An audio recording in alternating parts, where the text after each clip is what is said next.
Okay, so here we are in the pool area. Alistair has repainted the rear wall here completely. He's also repainted all of the white work in the gazebo. It's been his task and he's been getting on with that for the last few days. The other area that's now left here is the rear wall, as you can see, is in a little bit of a state. But I think he's going to pressure wash that in the next few days.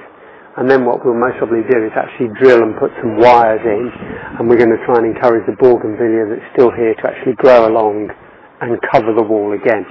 Not like before, where these bougainvillea here had grown completely into the top of the tree.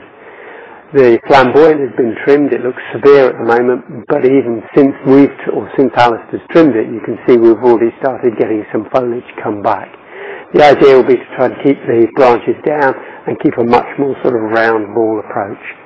What it has done is it's allowed access and continue to view from the house and see a lot more down into the pool area. Along the top there you can see part of the roof. All of the roof has had all the roof bolts replaced. There's some 400 roof bolts in total. The ones running along the very edge of here, which is the weak spot in any roof, I reckon most probably 70% of them had rusted through completely and were not holding the roof down.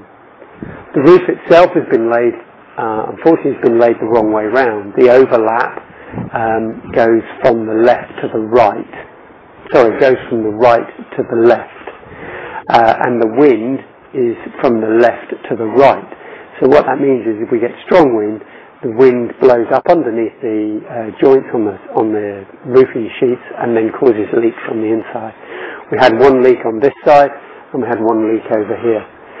Both of these, I lifted up the chutes, resealed it with silicone sealant completely, rebolted them back down. Since that we've had no further leaks come through on the roof, so that appears to have cured it. But obviously what may happen is that over time we may get leaks in some other areas.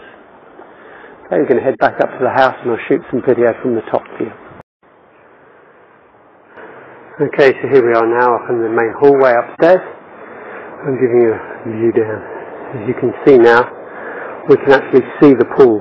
Since the flamboyant has gone, you can also now see the gazebo, you can see the mango tree, which I didn't even realise you had, the traveller's palm in the distance there as well.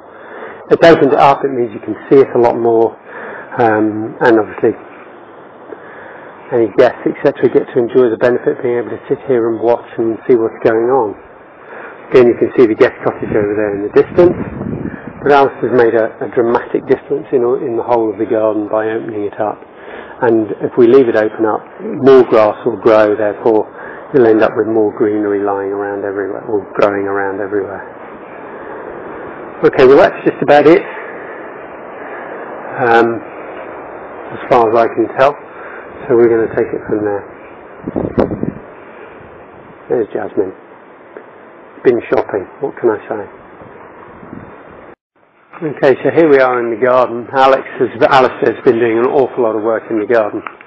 This area here was completely bare. You can still see some of the tree roots, but nothing compared to this whole area. The tree roots came right the way down to here. We've still got a little bit of soil erosion going on, but having said that, we are starting to get a lot more grass that's growing. This has not been grown from seed, this is grass that's taken clump-wise. Alistair's put in start of a new hedge here, which is going to be a bougainvillea hedge, and he's taken some of the cuttings and you can see some of them are starting to shoot out already, so this will start growing and coming up forward, and then that will be equal with the hedge that you see over on that side. Down in the actual main garden, Alice has been doing an awful lot of clearing, as you'll be able to see. A lot of these trees have been trimmed back completely. These ones at one point were actually onto the roof. This one was definitely onto the roof. This has also, I think, helped a lot with the cottage as well, because it's opened it up. It's made it a lot more light and airy. It also seems to have affected the mosquitoes. They don't seem to be anywhere near as bad. I know in the mornings when I've been down here working, prior to the trees all being cut, it used to be really bad. You used to be getting bitten left, right and centre.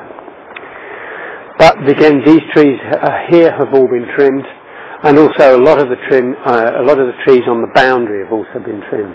And what that has meant is that this, you see here, this grass has come on in leaps and bounds. not even a month ago, this was all brown, but it's starting to spread down. Alistair and I have had quite a long talk about how to cut it or not cut it, as the case may be. And what I've said to him is, what we want to try to do is to let the grass grow, not to go over the top, but to get to good sort of 4 to 5 inches. And when he cuts it, not to cut it back to the ground, which tends to be the weed whack away, but to make sure that we still leave a good 2 or 3 inches of grass, so that the rooting and etc. in the grass will help to spread around. One of the other benefits of this is obviously it's made the property look considerably larger. I'd say that your perception is the garden is now twice the size it was before. He's put in fruit trees, which we've got here and here. We have a grafted mango here. We have banana and plantain, I think, here. I'm not sure which is which.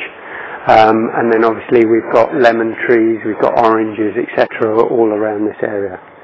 I know Sean was saying he wanted to pick some fruit when he came down in January, but as I said to before, I still think he better bring a pot of jam if he wants to have something like that, because I don't think it's going to be quite that ready yet.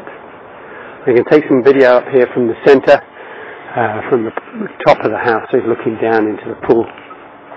One of the other things I was talking about, we have the pipe. I was hoping to have got that dug in, and I just haven't had the time to do it, so it's just not happened.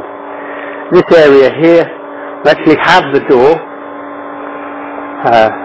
which is in there. It doesn't quite fit into this area, needs a little bit of alteration, but one of my tasks, I believe in January, will be to get that in and to most probably repaint most of this wall as well, because we've got the matching colour in the yellow over there in the cottage. It would be a shame not to update this, paint the top edge in white, and then use some of the yellow for down here. The pipe, the overflow pipe that I've been talking to you about, is for this area here, and this is where the water currently comes out and then runs and drains away. But what we want to do, or what I will be doing, will be to dig a trench and then basically run it straight the way down, so it runs straight into the drip.